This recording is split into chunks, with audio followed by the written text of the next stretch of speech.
कल्की वैष्णवे नमः। ओम श्री कल्की वैष्णवे नमः। ओम श्री कल्की वैष्णवे नमः।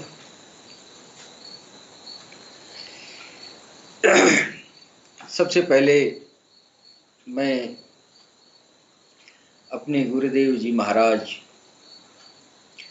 सैयदी यूनुस अल गौहर की कदमों में भगवान बुद्ध की धरती से मैं प्रणाम करता हूँ। इसके बाद हमारे तमाम गौहरी भाई बहन जो हमारे सुनने वाले लोग हैं, जो सरकार के पैगाम लेके दुनिया में दूर दूर तक जा रहे हैं, सरकार के मिशन को, सरकार के प्यार का संदेश, सरकार का मोहब्बत का संदेश जो दे रहे हैं, उनको भी मैं कोटि कोटि नमन करता हूँ। दोस्तों, ये हमारा जो अलरा टीवी है, अलरा टीवी पूरी दुनिया में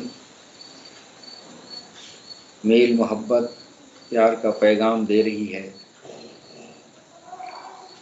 और आज पूरी दुनिया में हमारे सदगुरुदेव सैयदी यूनुस अल गौहर एक शांति दूत के रूप में आज दुनिया के सामने जलवा अफरोज हैं। हमारा प्लेटफॉर्म यूट्यूब, फेसबुक, इंस्टाग्राम और तमाम ऐसे ऐप्स हैं जिस पर हमारा अलरा टीवी के नाम से हमारे दुनिया के ये हर कोने से, हर खित्ते से हमारे जो ईश्वर प्रेमी हैं, जो भक्तगण हैं, वो लोग अपना अपना मत ये अलरा टीवी पर लोग देते हैं और सरकार का प्यार का संदेश दूर दूर तक पहुंचाते हैं। जी सर। अलरा टीवी आज के दौर में हमारे लिए अमृत की तरह काम कर रहा है। अलरा टीवी इंसानियत के लिए एक बहुत ही ये एक बहुत बड़ा ऊर्जा का स्रोत है। और वो ऊर्जा कौन सी है? आध्यात्मिक ऊर्जा का। इंसान जो है, हमारे ये प्लेटफॉर्म के जरिए पूरी इंसानियत के दिलों को सींचा जा रहा है, इसमें कोई शक नहीं है।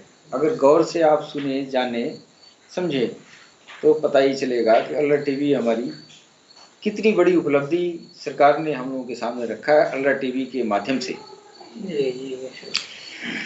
अलरा टीवी के बारे में मैंने एक ये कविता लिखी है, आप जरा उस पर ये गौर फरमाएं। गुरु का ज्ञान है अलरा टीवी, प्यार का पैगाम है अलरा टीवी। गुरु का ज्ञान है अलरा टीवी, प्यार का पैगाम है अलरा टीवी। नफरतों का शमशान है अलरा टीवी। मोहब्बत दिल में आती है, गर्दिशों को मिटाती है। इश्क की पाठ पढ़ाती है, धर्म के ठेकेदारों को सबक सिखाती है। इंसानियत की जान है अलरा टीवी, इंसानियत की जान है अलरा टीवी। गुरु का ज्ञान है अलरा टीवी। पंडा, पादरी, मौलवी साहब पर सच पूछो तो एहसान है अलरा टीवी। बेशक बेशक। दीन धर्म से ऊपर उठकर इश्क का पैगाम है अलरा टीवी। बेशक बेशक। हिंदू, मुस्लिम, सिख, ईसाई, हिंदू, मुस्लिम, सिख, ईसाई की प्रेम धर्म है अलरा टीवी। जाति पाति का भेद मिटाए, श्वेत अश्वेत सबको समझाए।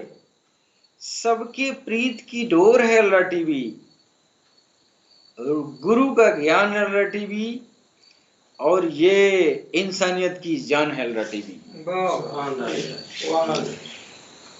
यहाँ हमारे अल्लाह टीवी पर राम नाम भी है प्यारा, यहाँ कृष्ण भी है दुलारा, ईशा का प्रेम है न्यारा, मोहम्मद है नयन का तारा। गुरु का ज्ञान है अल्लाह टीवी, प्यार का पैगाम है अल्लाह टीवी। मेरी आन है अल्लाह टीवी, मेरी मान है अल्लाह टीवी, मेरी जान है अल्लाह टीवी, मोमिन की शान है अल्लाह टीवी, यूनुस की बयान है अल्लाह टीवी, गुरु का ज्ञान है अल्लाह टीवी, प्यार का पैगाम है अल्लाह टीवी। गुरु का ज्ञान है अल्लाह टीवी, यूनुस की बयान है अल्लाह टीवी, गौहर का पैगाम है अल्लाह टीवी। इंसानियत को रब से जोड़ती है अल्लाह टीवी, गर्दिशों की कमर तोड़ती है अल्लाह टीवी। बेशक बेशक दिलों में शम्मा जलाती है, गुरु का ज्ञान है अल्लाह टीवी, इंसानियत की जान है अल्लाह टीवी। बेशक बेशक सुभान अल्लाह, फकरा दिया। दोस्तों अब जरा आके आप लोग आगे बैठ जाइए, थोड़ा डिस्टर्ब हो रहा है। दोस्तों पिछले एपिसोड में मैंने चर्चा किया था भगवान काल्की अवतार की पहचान वेदों, पुराणों, उपनिषदों के जरिए। मैं ये बताना चाहता हूँ कि स्पष्ट रूप से वेदों और पुराणों में काल्की अवतार का जो निशानियाँ बताई जा रही हैं, वो सारी निशानियाँ पैगंबर इस्लाम हुजूर पाक सल्लल्लाहु ताला अलैहि वसल्लम के से मिलती जुलती हैं। उनसे सारी चीज़ें उस पर उतरती हैं। हमारे किताबों में बड़ी प्रशंसा की गई है सरकार हुजूर पाक की, लेकिन यहाँ दुनिया में नफरत फैलाने वाले लोग, जो फिरका परस्ती, पंथ पंथावरी, भिन्न भिन्न प्रकार के मतों वाले लोग जो है, इस सत्यता को हमेशा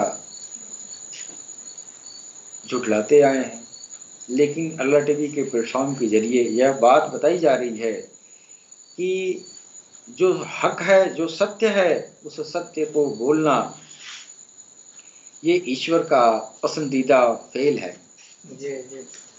ईश्वर सत्य बोलने वाले को पसंद करता है, और ये दुनिया की रीति है कि हक बोलने वाले को दुनिया जल्दी कबूल नहीं करती है। हमारा ये अल्लोपनिषद है, एक उपनिषद है जिसमें स्पष्ट रूप से अल्लाह और रसूल के बारे में, अल्लाह और रसूल की तारीफ लिखी गई है, और इतना स्पष्ट अल्लाह और रसूल का नाम लेके लिखा गया है। अब इसको कैसे कोई झुठलाएगा? लेकिन इसमें भी इस दुनिया में रहने वाले कुछ नफरत परस्त लोग अल्लोपनिषद जैसी ये जो है महान ग्रंथ को लोगों ने क्या किया, उसको जो है ये वो इसको मान्यता लोगों ने नहीं दिया। लेकिन अल्लोपनिषद जिसने लिखा है वो हमारे आपकी तरह उनकी मानसिकता नहीं है, वो तो बहुत ही ऊंचे दर्जे की मानसिकता वाले लोग हैं। अल्लोपनिषद लिखने वाले, अल्लोपनिषद लिख के दुनिया को ये पैगाम दिया कि हम सब हिंदू, मुस्लिम, सिख, ईसाई, हम सब एक अल्लाह के संतान हैं, एक अल्लाह से के हुकूमत में है, एक अल्लाह जो है के तरफ हमको जाना चाहिए, एक अल्लाह की पूजा करनी चाहिए, एक ईश्वर की पूजा करनी चाहिए। अब कोई अल्लाह कहता है, कोई ईश्वर कहता है, लेकिन अल्लोपनिषद में अल्लाह स्पष्ट, अल्लाह और मोहम्मद जैसे ये जो है अजमत वाले शब्दों को भी अल्लोपनिषद में छोड़ा नहीं गया है। इतनी महान टर्मिनोलॉजी जो सुरियानी भाषा का शब्द है अल्लाह और मोहम्मद, इसी अल्लाह और मोहम्मद से हमारे अल्लाह टीवी के ये जरिए हमको मालूम है कि अल्लाह और मोहम्मद का दोनों का मजमुआ, दोनों का मिला हुआ रूप ओम है। और इस सत्यता को, इस हकायक को विद्वानों ने दुनिया के सामने रखना चाहा है। बहरहाल जो प्रेम और मोहब्बत का जो चाहने वाला है वो अच्छा ही ढूंढता है, लेकिन बुराई ढूंढने वाले अच्छे में बुरा की तलाश करते रहते हैं। ये दुनिया की रीत है, होती है। लेकिन अल्लाह टीवी के प्लेटफॉर्म से जो बात की जाती है वो हकायक की जाती है, वो हक है, वही बात बोली जाती है। दोस्तों, मैं पिछले एपिसोड में मैंने सोचा था कि आपको भगवान कल्कि अवतार के बारे में वो सही सूचना जो किताबों के माध्यम से दिया गया है उस बात को आपके सामने रख सकें, पूरी कोशिश किए हैं। कल्कि अवतार को जानने के पहले तो ये जानना जरूरी है कि आप अपनी ये स्पिरिचुअल एनाटॉमी, जो आपका आध्यात्मिक संरचना, आपकी स्ट्रक्चर है, आध्यात्मिक संरचना आप जब जान जाएंगे तब आप कल्कि अवतार के महिमा को कुछ हद तक पहचान पाएंगे। जैसे दुनिया के सारी किताबों ने अंतिम अवतार, आने वाला अंतिम ऋषि महर्षि जिसके बारे में जिक्र किया है दुनिया के सारी किताबों में, वो मोहम्मद मुस्तफ़ा सल्लल्लाहु ताला अलैहि वसल्लम की तरफ सारे इशारे जाते हैं और हर मजहब के जाते हैं। लेकिन कलयुग का ये दौर चल रहा है और कलयुग का दौर बहुत बड़ा है। जिस दौर में मोहम्मद मुस्तफ़ा सल्लल्लाहु ताला अलैहि वसल्लम इस दुनिया में तशरीफ आवरी हुई, उस समय से वो कलयुग वहाँ से शुरू था और कलयुग आज भी है। कलयुग का दौर इतना छोटा नहीं होगा, वो तो हजारों साल का होगा। और एक जिस्म जो है कई हजार साल तक के लिए एक जिस्म नहीं रह सकती है। क्यों नहीं रह सकती है? कि वो जिस्म जो है आपको बहुत लंबे समय में वो जिस्म उनको बदलना बदलना पड़ेगा। अगर नहीं जिस्म बदलेंगे तो आप तो वैसे ही पहचानेंगे कल्कि अवतार है, तो आपका इम्तहान कहाँ होगा? अगर हुजूर पाक जो है ये पैगम्बर इस्लाम आज तक अगर हयात में है, लेकिन बातिन रूप से हयात में है, अब मेरी जाहिरी रूप से अगर हयात में रहते तो आप तो इतना सिखाना पड़ता ही नहीं। दुनिया तो वैसे जान जाती। इतनी चिर दीर्घायु इंसान जो है, अगर कोई 1500 साल से जिंदा है तो उसी तरह इंसान पहचान जाएगा। लेकिन ईश्वर को यहाँ आपका इम्तहान भी तो लेना है कि आप अपने आत्माओं के जरिए आप जाने। आप इस दुनिया में आए इम्तहान के लिए कि आपके यहाँ आए और अपनी आत्माओं को पहचाने, जगाएं, फिर उसके जरिए आप जो है ये अल्लाह और रसूल का दर्शन करें, दीदार करें। तो जब आप उसके जरिए जाएंगे तो आपको सब पता चल जाएगा कि मोहम्मद मरे नहीं है, मरने वाली जात नहीं है। तो वो जो है, अब तो मोहम्मद की बात ही अलग है। एक आम इंसान के अंदर जो है जो जीवात्मा होती है, जीवात्मा कहते हैं जो आपको सामने जो दिखाई दे रहा है, ये जो शरीर, आंख, नाक, कान, ये ढांचा जो दिखाई दे रहा है, ये जीवात्मा है। ये जीवात्मा पुनः जन्म लेती है। एक जीवात्मा जो है आकाशीय आत्मा, और ये जीवात्मा दो तरह के आत्माओं से मिलकर ये शरीर बना होता है। तो आकाशीय आत्मा एक ही जिस्म के लिए मखसूस होती है, यानी एक ही जिस्म में आएगी, फिर वो दूसरे जिस्म में नहीं आ सकती है। वो आसमान से आती है फिर चली जाती है। लेकिन जो जीव आत्मा है, जो आपका नाक, कान, हाथ, पैर जो दिखाई दे रहा है, ये जाहिरी चीज है।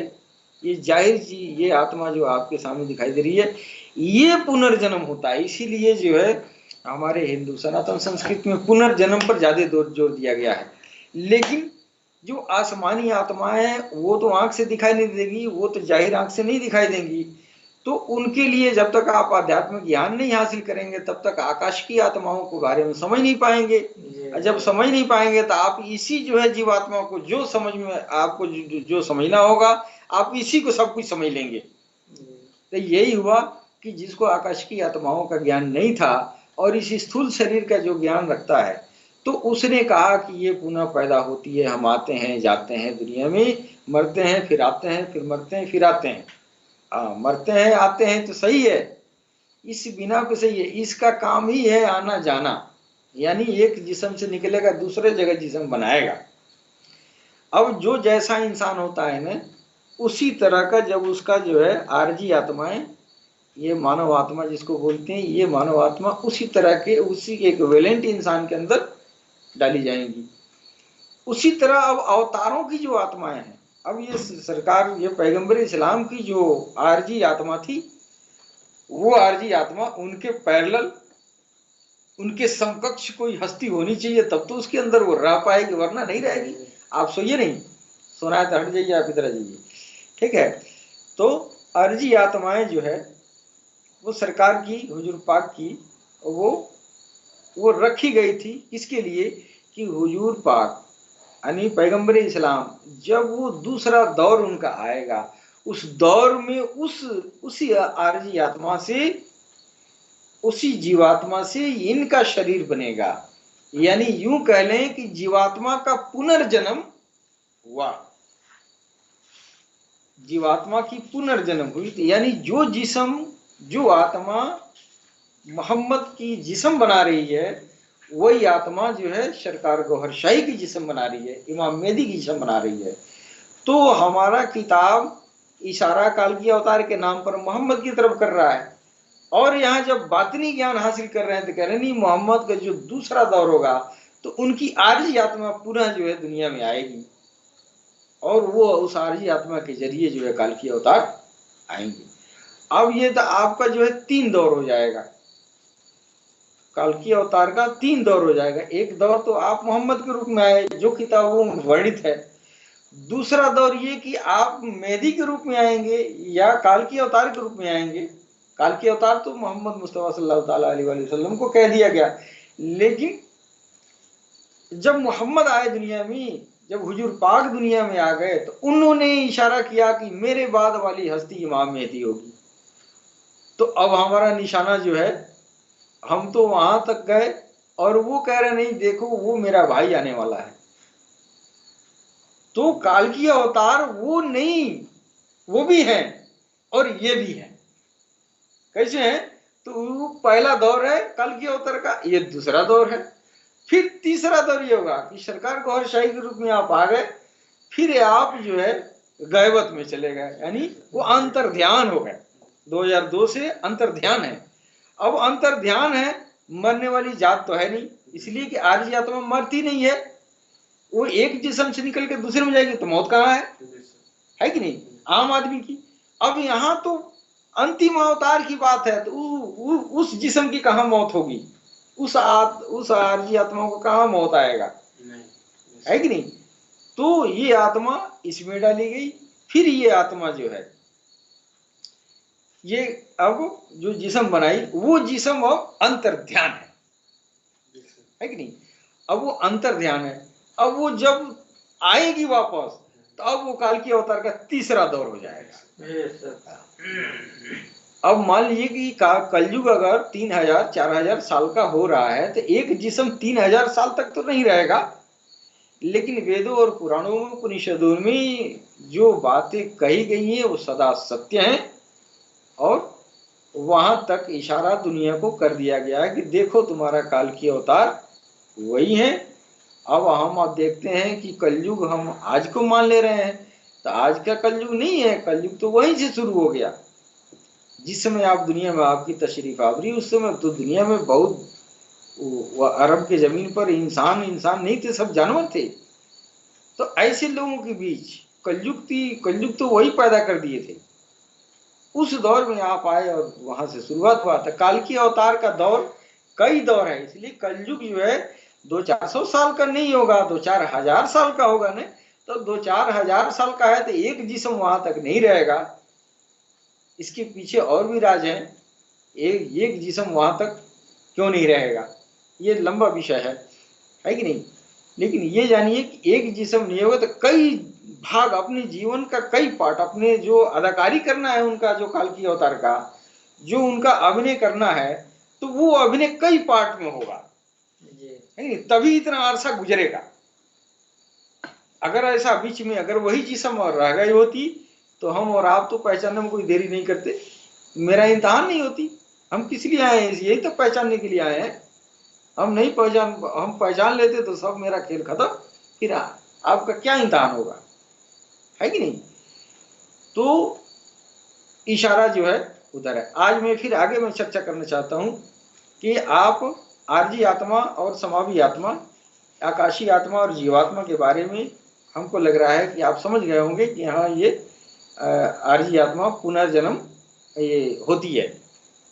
आकाशीय आत्मा एक ही जिस्म में आती है, बाकी वो हिसाब के लिए चली जाती है। फिर बहुत लंबा चौड़ा प्रोसीजर है, फिर वो जाएगी दुनिया में, और वो जो है वो दुनिया से जाएगी, वहाँ परजख में वहाँ इकट्ठा है सब, वो ढाठर बना हुआ है, कर्म फल दिवस आएगा, फिर भगवान निकालेगा वो जो है ये सबका हिसाब लेगा, पता नहीं को 1000 बरस तक वो चलता रहेगा, है कि नहीं?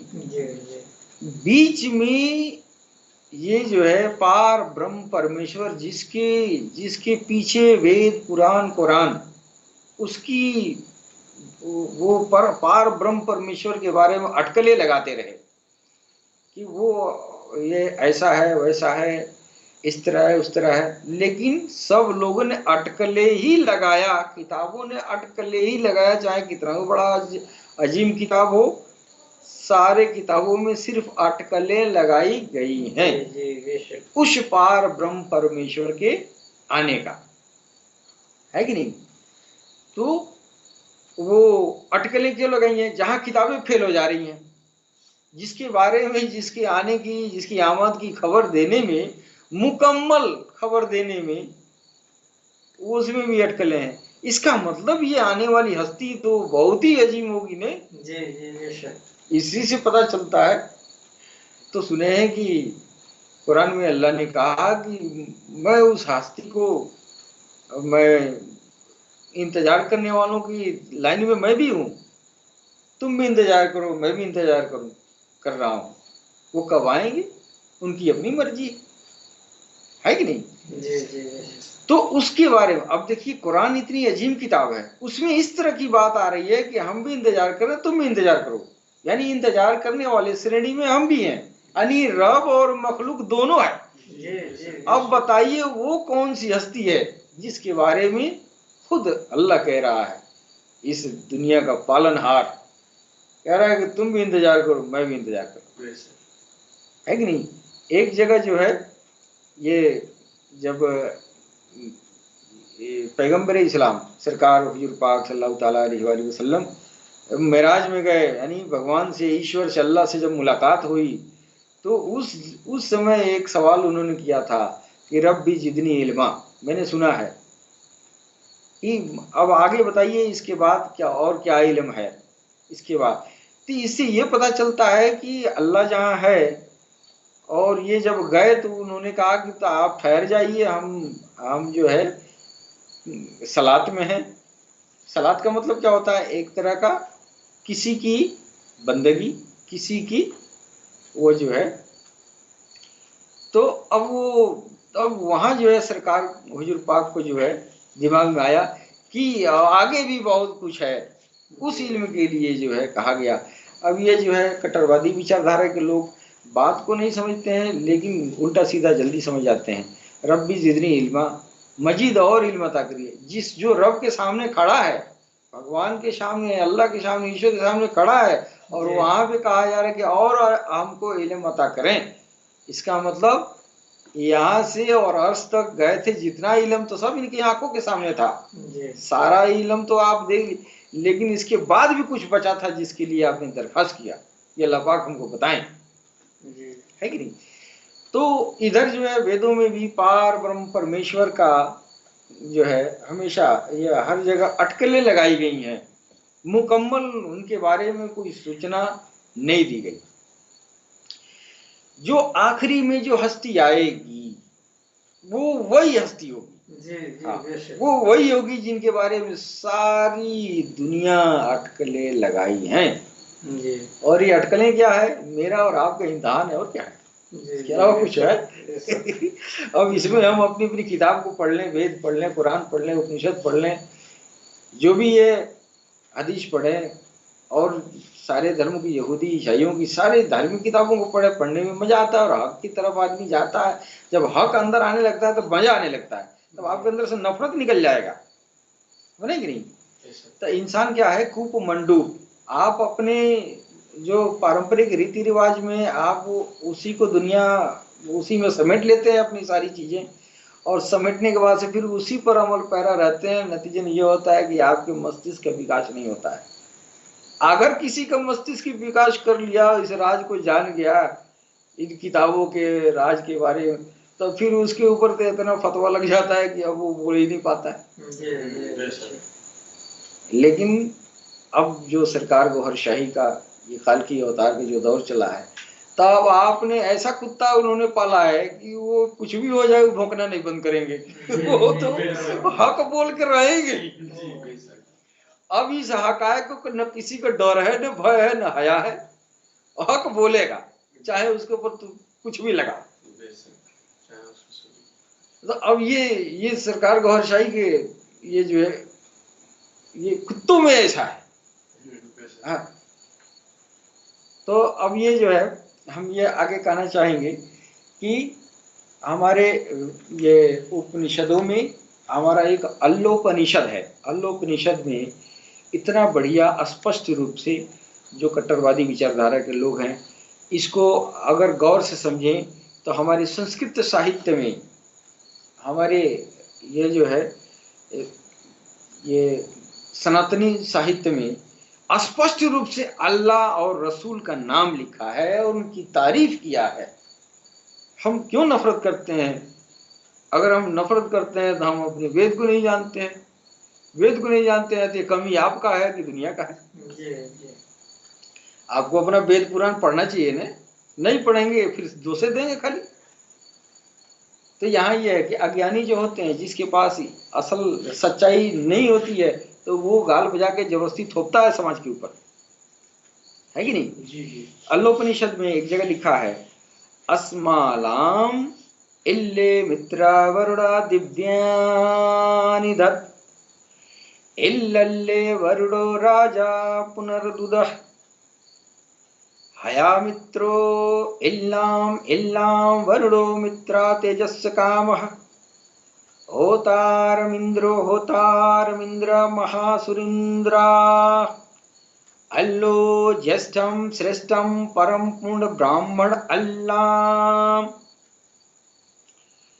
अल्लो ज्येष्ठम श्रेष्ठम परम पूर्ण ब्रह्मांडम अल्लाम अल्लो रसूल मोहम्मद रकबरस्य अल्लो अल्लाम। ये तो हमारा अल्लोपनिषद है। अब कोई सनातन कहे कि अल्लाह का नाम ले रहा है, ये तो ये है वैसा है जी। अब एक सनातनी आदमी अल्लाह का नाम नहीं ले, अल्लाह में ओम है, वो अल्लाह से ही ओम बना है। तो आप जो है नफरत को निकालें और बात को समझें, ये जानना जरूरी है। इस श्लोक का जो हिंदी अनुवाद में बता रहा हूं कि इस देवता का नाम अल्लाह है। अस्मालम इल्ले मित्र वरुणा दिव्यानि दत्त इल्लल्ले वरुणो राजा पुनः दुर्दह। इस देवता का नाम अल्लाह है, वह एक है। मित्र वरुण आदि उसकी विशेषताएं हैं। वास्तव में अल्लाह वरुण है जो तमाम सृष्टि का बादशाह है। मित्रों, उस अल्लाह को अपना पूज्य समझो। यह वरुण है और एक दोस्त की तरह वह तमाम लोगों का काम संवारता है। जी, वह इंद्र है, श्रेष्ठ है। अल्लाह सबसे बड़ा, सबसे बेहतर, सबसे ज्यादा पूर्ण और सबसे ज्यादा पवित्र है। और अगर अल्लो रसूल मोहम्मद रकबरस अल्लो अल्लाह, यानी मोहम्मद मुस्तफ़ा सल्लल्लाहु ताला अलैहि वसल्लम श्रेष्ठतम रसूल हैं। जी। रसूल कौन होता है?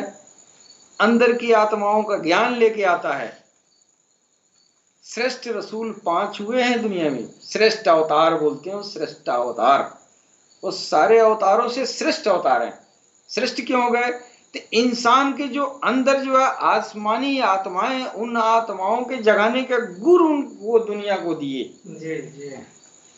तो हर आने वाला एक जो श्रेष्ठ अवतार था, वो जो है अगला ये आत्मा के अगले आत्मा की जानकारी लेके आया, फिर अगला आया तो फिर उसके आगे वाली एक और आत्मा की जानकारी लेके आया। और श्रेष्ठतम रसूल, श्रेष्ठतम अवतार मोहम्मद मुस्तफ़ा सल्लल्लाहु अलैहि वसल्लम है। और उन्होंने पांचों, इंसान के सीने में 5 तरह की आसमानी आत्माएं होती हैं, ये इंसान की असलियत है। इन 5 आत्माओं को जगाने का इल्म अंतिम अवतार, ये जो है काल की अवतार, अंतिम वो जो है श्रेष्ठतम रसूल 5वां, वो इल्म लेके आ गए।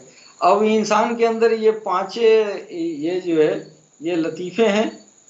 5 लतीफ़ों का इल्म के जरिए आप अध्यात्म तक पहुँचते हैं। 5 के तो 5 महाअवतार श्रेष्ठ अवतार लेके चले आए, लेकिन ये श्रेष्ठतम अवतार जो है ये सरकार हुजूर पाक श्रेष्ठतम थे, श्रेष्ठों में श्रेष्ठतम थे। यानी ये इनके अंदर जो है, ये इंसान के अंदर जो भी गुप्त ज्ञान अंदर का होता है, अध्यात्म का ज्ञान, वो सारा ज्ञान ले आके रख दी। अब वो इंसान का यही असलियत है। अब ये सारा इल्म आ गया, अब अवतार के आने की जरूरत नहीं है। अब अवतार के आने की जरूरत नहीं है। अब तो मान लिए कि ये हुजूर पाक जो है आ गए, सारे इल्म पूरे हो गए, फिर औचित्य नहीं है किसी अवतार के आने का, इसलिए अंतिम अवतार हुए। अब सारे धर्म भी आ चुके, सब धर्म गुजर भी चुके, सारे धर्म का असलियत जो है जो था उससे इतर भी हो गया। अब इस समय जो बिगाड़ पैदा हुआ, अब उस इल्म को दुनिया वालों ने जो भूल गए हैं, अब उसको कौन सुधारेगा? वही अंतिम अवतार सुधारेंगे। वही जो है मोहम्मद की आरजी वो नहीं जीवात्मा फिर दुनिया में आएगी, आई वो गौहरशाही के रूप में।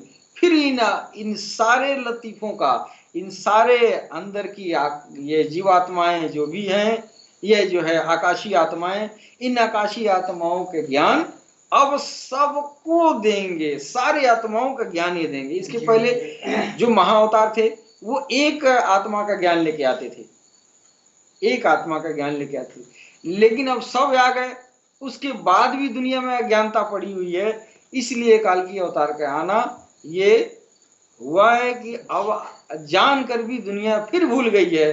अब धर्म के आधार पर नहीं, अब जो है सारे धर्मों को मान्यता देते हुए अब सबको जो है सारे कौम वालों को इन आसमानी आत्माओं को जगाने का और इसको ऊपर तक ले जाने का, ईश्वर के सामने खड़ा करने का इल्म अब हिंदू को भी देंगे, मुसलमान को भी देंगे, सिख को भी देंगे, ईसाई को भी देंगे, यहूदी को भी देंगे। जी, अब ये दूसरा दौर काल की अवतार का गौहरशाही के रूप में आया।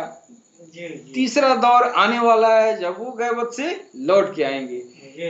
तो जब तक वो लौट के आएंगे तब तक उनका पैगाम पूरी दुनिया में फैल चुका होगा। जी। है कि नहीं? तो ये इसी मुहिम में हम लोग लगे हुए हैं कि सरकार गौहरशाही काल की अवतार इमाम मेहदी का पैगाम पूरी दुनिया में हम लोग ज्यादा से ज्यादा फैलाएं। जी। सरकार ने वही कहा है जो किताबों में वही में आई है, वही बात तो कही है दुनिया की, लेकिन सरकार ने जो कहा वो हक बात कहा। जी। तो बिना लाव लपटियाओ आपने हकीकत बयान किया है दुनिया के सामने, और उनके सामने सरकार गौहरशाही के सामने न कोई हिंदू है, न मुसलमान, न सिख है, न ईसाई है। सरकार इंसानियत के लिए आए हैं और इंसानियत को फैज दे रहे हैं। जी। जो आ जाए आओ जिक्र कल्ब ले जाओ, तू भी रब से जुड़ जाओ, तुम भी अपने सारे लतीफों को, सारे आत्माओं को, आसमानी आत्माओं को जगाओ, तुम भी साक्षात्कार के लिए तैयार हो जाओ। ये सरकार गौहरशाही ने ये पैगाम दुनिया में ये फैला रहे हैं। फिर उनका जो है काल के अवतार का तीसरा दौर होगा जब वो आप आएंगे और हुकूमत करेंगे दुनिया पे। दुनिया में अमन अमान मोहब्बत कायम हो जाएगा आपके पैगाम के जरिए। फिर आप आएंगे तो वो राम राज कायम करेंगे। वो बाघ और बकरी एक घाट पर पानी पिएगी। ये एक मिसाल दिया है कि बाघ और बकरी एक घाट पे पानी पीना राम राज में तभी संभव है जब दिलों से नफरत निकल जाएगी। यानी एक जो है आज के दौर में जो बहुत पैसे वाला और ताकतवर आदमी है, अपने से छोटे आदमी को कोई तरजीह नहीं देता है और वो बकरी के मानिंद है। और जो ताकतवर है, पैसे वाला, शोहरत वाला है, दौलत वाला है, वो बाघ के मानिंद है। तो सरकार गौहरशाही के अंदर ये जब आपका इल्म पूरी दुनिया में फैलेगा तो कोई शेर शाह सूरी नहीं रहेगा, सब के सब एक ही तरह रहेंगे, सब शेर शाह सूरी रहेंगे। ये है बाघ बकरी का एक घाट पे पानी पीना, यानी सबको एक समान, है कि नहीं। इस पर जो है उर्दू शायरों ने भी, उर्दू शायरों ने भी लिखा है। वो एक सप में खड़े हो गए महमूदो आयाज, ऐसा कुछ है। अब उसके बारे में तो हम विशेष नहीं जानते हैं, लेकिन ये रामराज का ये जो है विशेषता है कि रामराज में एक घाट पर दोनों पानी पिएंगे, मतलब ही कि अब ऊंच नीच जाति भेद नहीं रहेगा, है कि नहीं। आगे जो है एक और मैं श्लोक पढ़ने जा रहा हूं, मैं बताना चाहूंगा ये उपनिषद का, अलोपनिषद का। आदल्लाभूकमेककम् अल्लभूकनिखादकम् अल्लो यज्ञेन हुत हुत्वा अल्ला सूर्यचंद्र शर्वनक्षत्रा अल्लो ऋषिणा शर्वदिव्या इंद्राय पूर्वमाया परमंतरिक्षा अल्लाह पृथिव्या अंतरिक्षम विश्वरूपम इल्ला अकबर इल्ला अकबर इल्ला इल्लल्लाह इल्लल्लाह ओम अल्लाह इल्लल्लाह अनादि स्वरूपाय अथ वर्ण श्यामा हुदि जनान पशुन सिद्धांत जलवरान अदृष्टम कुरु कुरु फाट असुर संहारणी ह्रीं क्लीं अल्लो रसूल मोहम्मद अकबरस्य अल्लो अल्लाम इल्लल्लेति इल्लल्लाह।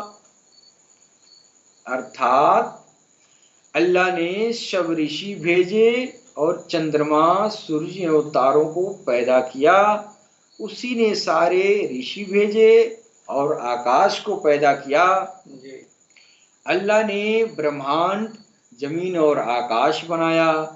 अल्लाह श्रेष्ठ है, उसके सिवा कोई पूजा के काबिल नहीं है। वह सारे विश्व का पालनहार है, वह तमाम बुराइयों और मुसीबतों को दूर करने वाला है।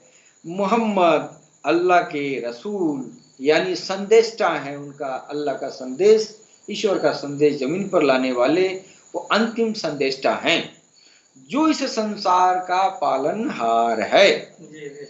यानी इस संसार का पालनहार वो ईश्वर है, वो अल्लाह है, वो रब है, और उसका संदेश जमीन पर लाने के लिए अपने अंतिम संदेष्टा अपने रसूल के जरिए भेजा। काल के अवतार का रोल वहीं से शुरू हो गया। जी। आगे लिख रहे हैं ये घोषणा करो। वो अल्लाह कह रहे हैं कि आप जो है घोषणा करिए, अनाउंस करिए कि मैं अल्लाह एक है और मैं उस एक अल्लाह का मैं ये संदेशवाहक हूँ। जी है कि नहीं। तो इस तरह जो है हमारी ये उपनिषद में आया। अब हमारी सनातन संस्कृति में एक परिणामी संप्रदाय गुजरा है। परिणामी संप्रदाय जो योगी लोग हैं, वो परिणामी संप्रदाय, ये प्राणनाथी संप्रदाय बोलते हैं। प्राणनाथी संप्रदाय में भी भगवान काल की अवतार के बारे में वो भी इशारा मोहम्मद की तरफ कर रहे हैं। आइए मैं मुलाजा करते हैं या उस पर यह ध्यान देते हैं। हिंदुओं के वैष्णव समुदाय में प्राणनाथी संप्रदाय प्रमुख उल्लेखनीय है। इस प्राणनाथी संप्रदाय के संस्थापक, इसको स्थापित करने वाले, इस संप्रदाय को चलाने वाले महामती प्राणनाथ थे। उनका नाम ही प्राणनाथ था। महर्षि प्राणनाथ का नाम बचपन में महराज ठाकुर था। प्राणनाथ का जन्म 1618 ईस्वी में गुजरात के जामनगर शहर में हुआ था। उन्होंने काल की अवतार के बारे में कितना बढ़िया आपने बयान फरमाया है, आप जरा उस पर ध्यान दें। इंसानों को एकश्वरवाद की शिक्षा दी और एक ही निराकार ईश्वर की पूजा का उपासना पर बल दिया। आपने नबूवत यानी ईश्वर दूतत्व यानी ईश्वर के संदेशवाहक का जो काम है इस ये जो है ये रसूलों को आने का, पैगंबरों को आने का जो है इस धारणा को उन्होंने प्रबल समर्थन दिया है कि हाँ ईश्वर जो है अपने संदेष्टा के माध्यम से जमीन पर अपनी बातें लोगों के बीच पहुंचाता है। इस विचार के वो प्रबल समर्थक थे परिणामी संप्रदाय के संत जो ऋषि थे। तो वो प्राणनाथ उनका नाम था, जो गुजरात में आपने पैदा हुए थे। पर प्राणनाथ जी अपनी किताबों में लिखते हैं कि कहे बड़े कहे पैगंबर पर एक मोहम्मद पर खत्म। कहे बड़े कहे पैगंबर पर एक मोहम्मद पर खत्म, अर्थात धर्म ग्रंथों में अनेक पैगंबरों के को बड़े कहे गए हैं, किंतु मोहम्मद साहब पर ईश्वर दूतों की श्रृंखला खत्म हो गई।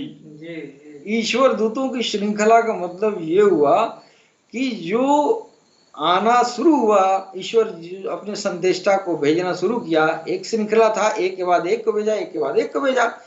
अब आखिरी संदेष्टा आने वाला जो था वो आ गया। वो ये प्राणनाथ जी महाराज ये भी कहते हैं कि हाँ वही जो है मोहम्मद वो आखिरी पैगंबर हैं, यानी पैगाम संदेश लाने वाले ईश्वर के।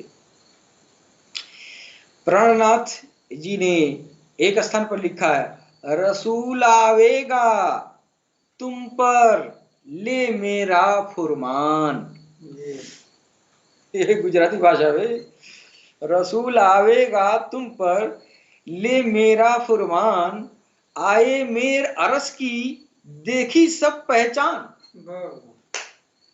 अर्थात ईश्वर ने कहा कि मेरा रसूल मोहम्मद तुम्हारे पास आएगा, संदेश लेकर आएगा।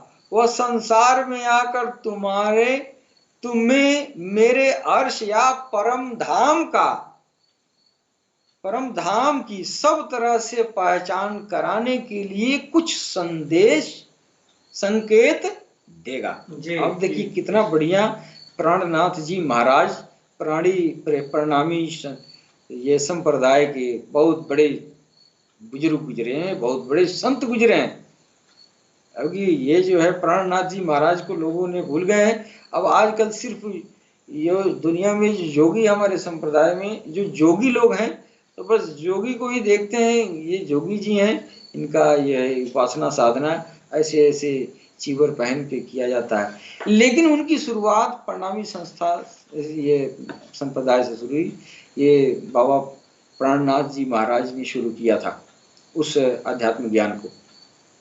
उन्होंने जो है ये इतना बेहतरीन शब्दों में आपने कहा कि ईश्वर कह रहा है कि वो जो है मेरा एक संदेष्टा जाएगा और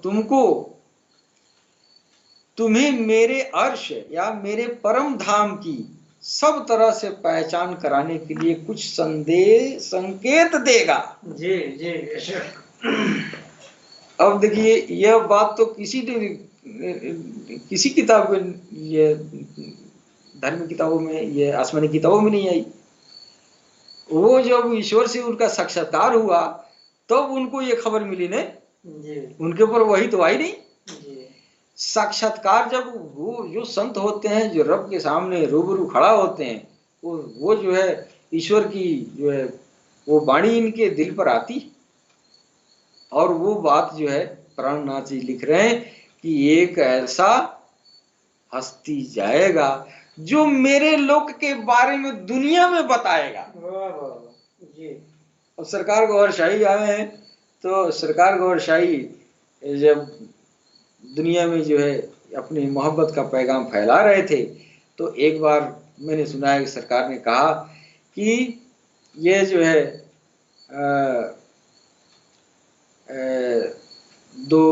ये 3 अंबिया का नाम रखे। इसमें हज़रत ईसा अलैहिस्सलाम का नाम रखा, इसहाक अलैहिस्सलाम और इदरीस अलैहिस्सलाम। और ये हज़रत ईसा अलैहिस्सलाम ये तीनों लोग आलमे गैब से आए हैं, और आपने फरमाया गौहर शाही भी वहीं से आए हैं। जी जी। अब ये जो है यहाँ प्राणनाथ जी कह रहे हैं वो हस्ती आएगी ना, तो वो हस्ती जो है मेरे परम धाम की खबर बताएगी।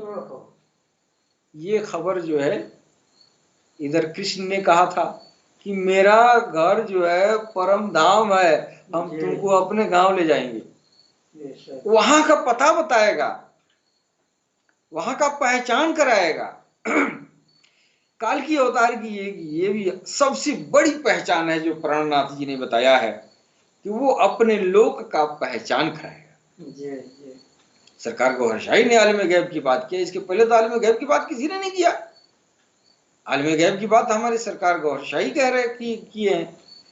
अब जो है आलम गैब का जो वहां का जो पता है, अब सरकार काल की अवतार के जो प्रमुख प्रतिनिधि हैं हमारे सदगुरु देव सैयदी यूनुस अल गौहर के मुखार बिंदु से उस परम धाम का पूरा खबर दिया जाता है। यहाँ प्राणनाथ जी कह रहे हैं वो आएगा तो सारा खबर वहां का अपने घर का पता बताएगा। तो आपने बता ही दिया, हम भी वहीं से आए हैं। अब वहां का डिटेल सरकार अपने ये जो है सैयदी के मुखार बिंदु से कहलवा रहे हैं। तो ये सबसे बड़ा ये प्रमाण है हमारे सनातन संस्कृति में। जो साधु संत ऋषि महर्षि हुए, बहुत उन लोगों की रसाई क्या कही जाए, इतनी बड़ी बात उन्होंने कहा है कि नहीं। आगे जो है अब हम आगे चर्चा करना चाहेंगे कि हुजूर पाक सल्लल्लाहु ताला अलैहि वसल्लम काल की अवतार मेहदी इमाम के बारे में बौद्ध मत क्या कह रहा है जी। बौद्ध धर्म के बारे में मैं बताना चाहता हूँ कि बौद्ध ग्रंथों में जिस अंतिम ऋषि की बात की जा रही है, ये सनातन संस्कृति में ये जिसको ऋषि कहा जाता है उस वो बौद्ध संस्कृति में उसको बुद्ध कहा जाता है। तो बुद्ध ने जो है ये आने वाला जो बुद्ध है, आने वाला जो ऋषि है, उसके बारे में उन्होंने कहा था अपने शिष्य आनंदा कोई उनके शिष्य थे, उन्होंने अपने शिष्य से कहा था आखिरी वक्त जब इस दुनिया से कुछ करने वाले थे, तब उन्होंने महात्मा बुद्ध ने कहा था कि नंदा मेरे बाद मैं तो न पहली बार यहाँ बुद्ध आया हूँ और न मैं अंतिम बुद्ध हूँ जी जी। एक आखिरी बुद्ध आएगा, उसके बाद से कोई बुद्ध नहीं आएगा जी। वो आखिरी बुद्ध आएगा जो सर्वगुण संपन्न होगा जी बेशक। उनका नाम मैत्रेय होगा। अब पाली भाषा में मैत्रेय है जी। बुद्ध की भाषा में वो काल की अवतार को मैत्रेय कहा गया है जी। हस्ती तो एक ही है, नाम अलग अलग है तो नाम से क्या लेना देना, हमको तो अर्घ से मतलब है जी, असलियत से मतलब। तो मैत्रेय के बारे में तो बुद्ध ने अपनी मृत्यु के समय अपने शिष्य आनंदा से कहा था कि मैं अंतिम बुद्ध नहीं हूं और न मैं पहला बुद्ध हूं। इस जगत में सत्य और परोपकार की शिक्षा देने के लिए अब अपने समय पर एक और बुद्ध आएगा। यह पवित्र अंतःकरण वाला होगा, साफ सफाक हृदय वाला होगा, उसका हृदय शुद्ध होगा, ज्ञान और बुद्धि से संपन्न तथा समस्त लोगों का नायक होगा। समस्त लोगों का नायक होगा, ये नहीं कह रहे हैं बुद्ध की हिंदू का नायक होगा, मुस्लिम का नायक होगा वो तो सबका नायक होगा। हाँ, वो बुद्धों का भी नायक है, मुसलमानों का भी नायक है, हिंदुओं का नायक है। अब आप अपने कट्टरवादी विचारधारा में पड़े रहेंगे, जाहिर है कुछ लोग पढ़े ही रहेंगे, लेकिन ज्यादा लोग समझ जाएंगे, जिसके अंदर ईश्वर जो है जानना चाहेगा वो जान जाएगा। इसलिए कि जब आध्यात्मिक ज्ञान आप लेंगे तो फिर पता चल जाएगा कि ये वो कौन सा बुद्धा है जो सबके लिए आया है। जिस प्रकार मैंने संसार को अनश्वर सत्य की शिक्षा प्रदान की है, ये महात्मा बुद्ध बोल रहे हैं, भगवान बुद्ध कह रहे हैं जिस तरह इस अनश्वर सत्य की शिक्षा प्रदान की है, यानी वो सत्य जो वो अनश्वर सत्य, ऐसा सत्य जो कभी मिट नहीं सकता। इस सत्य की जो शिक्षा मैंने प्रदान की है उसी प्रकार वो भी विश्व को सत्य की शिक्षा देगा। हमारे महात्मा बुद्ध ने कितनी बड़ी बात कहा है। वो मैत्रेय जो आएगा वह जो है विश्व को सत्य की शिक्षा देगा, यानी हक की जो सच्चाई है इस धरती का, इस ब्रह्मांड का, इस लोक का, इस परलोक का, जो हक है, हकायक है, जो आंखों से देखा हुआ जैसे सत्य हो, उस तरह की सच्चाई इस दुनिया वालों के सामने रखेगा। विश्व को वो ऐसा जीवन मार्ग दिखाएगा जो शुद्ध तथा पूर्ण भी होगा। विश्व को यानी विश्व में सारे हर तरह के इंसान है, हर कौम के इंसान है, तो सारी इंसानियत को एक ऐसा जीवन मार्ग सिखाएगा जो शुद्ध तथा पूर्ण भी होगा। और वो जीवन मार्ग कौन सा है? अरे भाई तू हिंदू है तो राम राम कहो, तू मुसलमान है तो अल्लाह अल्लाह कहो, तू अल्लाह अल्लाह राम राम कहते कहते तू वहां पहुंच जा, वहां जाएगा तो साफ हो जाएगा कि अल्लाह और राम सब एक ही है कि नहीं। इस जीवन मार्ग, ये जीवन मार्ग जो है ऐसा है कि एक दूसरे से कोई टकराव नहीं। कोई हिंदू नहीं कहेगा कि तुम राम राम कहो जबरदस्ती, कोई मुसलमान नहीं कहेगा कि तू अल्लाह अल्लाह कहो, तू राम राम कहो, राम राम कहते राम के पास जाओ, तू अल्लाह अल्लाह कहो, अल्लाह अल्लाह कहते कहते अल्लाह के पास जाओ। कितना निराला ये जीवन मार्ग सरकार गौहर शाही ने दिखाया, जो आपकी ये सरकार गौहर शाही की तरफ, ये सरकार के अवतार की तरफ इशारा कर रहे हैं भगवान बुद्ध। इतना तारीफ करने के बाद से भगवान बुद्ध कह रहे हैं कि ऐ नंदा, उसका नाम मैत्रेय होगा। कुछ लोग मित्रा कहते हैं, कुछ लोग मैत्रेय, लेकिन शुद्ध शब्द मैत्रेय है।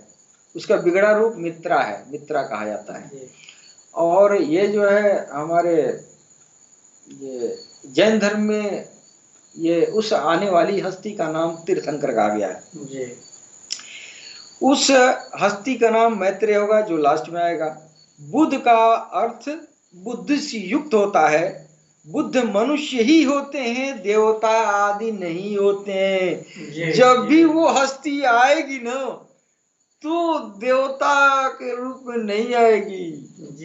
देवता अलग है और वो चीज अलग है कि नहीं। ईश्वर और देवता में अंतर है।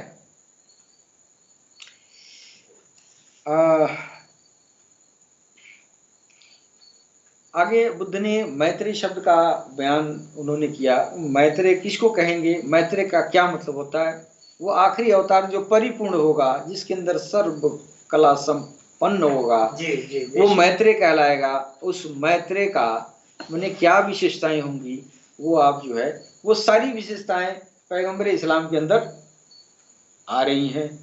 और वही चीज, वही आरजी आत्मा सरकार गौहर शाही है है कि नहीं। तो इन्होंने इशारा किया है उस हस्ती की तरफ। लिखा है अंतिम बुद्ध मैत्रेय में बुद्ध की सभी विशेषताओं का पाया जाना स्वाभाविक है। बुद्ध की प्रमुख विशेषताएं इस प्रकार हैं। वह ऐश्वर्यवान एवं धनवान होगा। ऐश्वर्य, सुख, ऐश्वर्य और धनवान। तो सरकार कल की अवतार का पहला दौर मोहम्मद के रूप में भी बहुत ही ऐशो आराम में था, ऐश्वर्यवान थे, धनवान थे। और सरकार गौहर शाही भी, वो भी लैंडलॉर्ड थे है कि नहीं। वह संतान से युक्त होगा। उधर मोहम्मद सल्लल्लाहु अलैहि वसल्लम को तवातुर के साथ संतान थे, बहुत संतान थे। और इधर सरकार गौहर शाही की भी बहुत संतान है। ये दूसरा दौर जब कल की अवतार कहते, यहाँ भी संतान से सब संपन्न है। तीसरा, वह स्त्री और शासन से युक्त रहता है। जो वो बुद्ध होगा ना मैत्रेय, वो मैत्रेय कैसा होगा? वो शादीशुदा होगा, वो शादी करेगा। ये ब्रह्मचारियों की तरह नहीं होगा। ये भी बहुत महत्वपूर्ण पहचान है। वो शादी करेगा, इस दुनिया में आके शादीशुदा जिंदगी बिताएंगे, है ना। और शासन से युक्त रहेगा और वो दुनिया पर शासन करने वाला होगा। जी बेशक। वह अपनी पूर्ण आयु तक जीवित रहेगा। अब ये जो है इस हस्ती को कोई मार नहीं सकता है जी। हाँ, कोई मार नहीं सकता है। वो अब जितना दिन उसका जो है वो फिक्स हो जाएगा कि हाँ इतना दिन ये काम करना है, अंजाम देकर ही जाएगा। जी बेशक। उसको अकाल मृत्यु नहीं आएगी, वो स्वेच्छा से जाएगा। जी। सरकार हुजूर पाक सल्लल्लाहु अलैहि वसल्लम स्वेच्छा से आप इस दुनिया से जो है पर्दा किए। जी। स्वेच्छा से दुनिया से पर्दा, मरे नहीं, वो मरने वाली जाति ही नहीं है। जी जी। वो तो लफानी जात है। फिर वहां से जब दूसरा दौर आया सरकार गौहरशाही के रूप में, तो अब भी लफानी है। अब भी लोग खोजते रह गए कि कहाँ गए, और वह जो है आंखों पे पर्दा डाल के और आप जो है अंतर ध्यान हो गए, है कि नहीं। अगला जो है भगवान बुद्ध ने आगे फरमाया है कि बुद्ध केवल धर्म प्रचारक होते हैं। इस्लाम का प्रचार सरकार हुजूर पाक भी उम्र भर करते रहे, और इधर गौहरशाही आए हैं। जी जी। तो ये भी जो है प्रचार में है, ये प्रेम का संदेश देने में, और जो अनुयायी है सबको प्रचारक बना रहे हैं जी जी कि ये मोहब्बत का पैगाम दूर दूर तक फैलाओ, कोई इंसान बाकी न रहे। जी जी बेशक। तो वो केवल धर्म के प्रचारक होते हैं। सरकार गौरशाही सारी जिंदगी उन्होंने जो है ईश्वर धर्म की प्रचार में अपनी जिंदगी लगा दिया। आगे जो है बुद्ध के अनुयायी पक्के अनुयायी होते हैं, जिन्हें कोई भी उनके मार्ग से विचलित नहीं कर सकता। जी बेशक। अब देखिए सरकार हुजूर पाक के जो दौर था ना, उस दौर में भी जो साहबा थे वो दुनिया वाले कितना भी जुर्म किए, वो अपना रास्ता नहीं छोड़े। अब सरकार गौहरशाही के जमाने में, ये हुजूर पाक के जमाने में साहबा लोग थे, सरकार गौहरशाही के जमाने में भी ऐसा है कि लंदन में जितना बैठे हुए हैं जितना अनुयायी, अब उन लोगों को चाहे आप गर्दन काट दे और चाहे जो मन करे सो कर दे, वो इतना पक्के अनुयायी होंगे कि वो बदल नहीं सकते हैं, अपने को मिट जाएंगे, लेकिन वो प्रचार करना छोड़ेंगे नहीं। वो प्यार की बातें करते रहेंगे। अब इस समय जो लंदन में बैठे हुए हैं लोग, बहुत बड़ी टीम है, पूरी दुनिया में फैली हुई है, लेकिन मरकज हमारा वही है, और सब ऐसे दीवाने हैं। तो ये बुद्ध का जो मैत्रेय होंगे, मैत्रेय बुद्ध होंगे, उनके अनुयायी ऐसे ही होंगे। ये भी पहचान दिखाई दे रही है कि काल की अवतार गौहरशाही जी महाराज के जो अनुयायी हैं, ये सब के सब ऐसे ही होंगे कि बस उनके सामने कोई उसको विचलित नहीं कर पाएगा। अगला एक सिम्टम बताया ये सरकार, ये महात्मा बुद्ध ने, कि वो आखिरी मैत्रेय आएंगे, उन मैत्रेय का कोई गुरु नहीं होगा। मोहम्मद मुस्तफा सल्लल्लाहु अलैहि वसल्लम का कोई गुरु नहीं थे जी, और इधर सरकार गौहरशाही के भी कोई गुरु नहीं है। आप तो गुरु बनाए दुनिया में, सबके साथ वो जो है कोई रुक ही नहीं पाया, सबके साथ उन्होंने बैत तोड़ दिया। आगे ये तो कुछ नहीं जानता है, मेरे सवालों का जवाब नहीं दे रहा, तो गुरु तो हो ही नहीं सकता, है कि नहीं। और वो जात वही है। यहाँ आए तो इनसे पूछा गया कि आपके गुरु कौन है, तो हमको हमारे बराह रास्त हमको जो है हुजूर पाक से जो मिलती है, तो वो चीज तो वही है, उनका अफ़्फा है, बोलने वाली चीज उनके गले में थी तो हुजूर पाके बोल रहे थे जी। सुनने वाली चीज अंबियाओं की थी और भी मुरसलीनों की थी, तो वही बोल रहे थे। सरकार गौहरशाही का वो तो परम धाम से आया हुआ अक्स तो उनके अंदर था, बकीवत तो सारे महा अवतारों का था, है कि नहीं जी। और ये जीवात्मा मोहम्मद मुस्तफा सल्लल्लाहु अलैहि वसल्लम का था, है कि नहीं। तो यहाँ जो है बुद्ध, प्रत्येक बुद्ध अपने पूर्ववर्ती बुद्ध का स्मरण कराता है जी।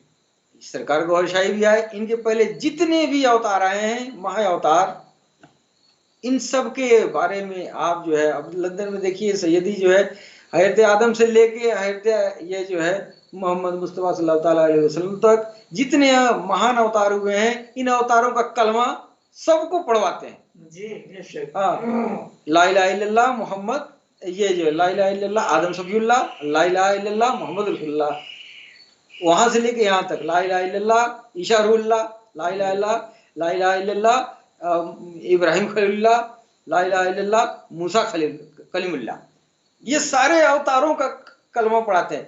मतलब ये कि जो बुद्ध ने कहा था कि यह जो है पूर्ववर्ती जो बुद्ध आ चुके होंगे उन सब का स्मरण कराएंगे। आज शहीदी भी करा रहे हैं। सरकार गौहर शाही ने सबको, सारे अंबियाओं को याद कराया, सबके ऊपर ईमान रखो, सबके ऊपर जो है तुम जो है ईमान लाना पड़ेगा, तभी सबका इल्म मिल पाएगा। इधर इशारा हुआ है कि वो सारे पिछले अवतारों को याद कराएगा दुनिया के सामने, सरकार गौहर शाही कर रहे हैं। तीसरा ये बड़ा महत्वपूर्ण बात महात्मा बुद्ध ने किया था क्या, तो प्रत्येक बुद्ध पर वो बुद्ध जो आएगा ना मैत्रेय, वो अपने अनुयायियों को मार से बचने की चेतावनी देगा। अब ये क्या, पाली भाषा में मार शब्द है, मार का मतलब होता है नफ्स, जिसको नफूस नाभि आत्मा बोलते हैं, राक्षसी आत्मा बोलते हैं, जो हर इंसान के पेट में मौजूद है, नाभि में। सरकार गौहर शाही ने बस नाभि आत्मा के बारे में ही तो सारी दुनिया को बताया कि तू उसको संभाल लो, तू उसको जो है पाक कर लो, फिर तेरा रास्ता साफ हो जाएगा। इस बात को बुद्ध ने पहले कर दिया था कि वो जो मैत्रेय आएंगे ना, वो मैत्रेय क्या करेंगे, तुम इंसानियत को मार से बचाएंगे। मार शब्द का मतलब मारना नहीं है पाली भाषा में, मार शब्द का मतलब ये जो है क्या है, ये शैतान को, ये नफ्स को काबू करना, नफ्स को राम राम में लगाना, भगवान के भजन में लगाना, यानी उसको कंट्रोल करने के लिए। तो इससे हमको पता चलता है कि बौद्ध धर्म में भी महात्मा बुद्ध ने भी काल की अवतार को, ये सरकार गौहर शाही की तरफ सारी निशानियां मोहम्मद मुस्तफ़ा सल्लल्लाहु अलैहि वसल्लम के तरफ और सरकार गौहर शाही की तरफ आ रहा है। तो सरकार गौहर शाही मोहम्मद मुस्तफ़ा सल्लल्लाहु अलैहि वसल्लम की जीवात्मा है।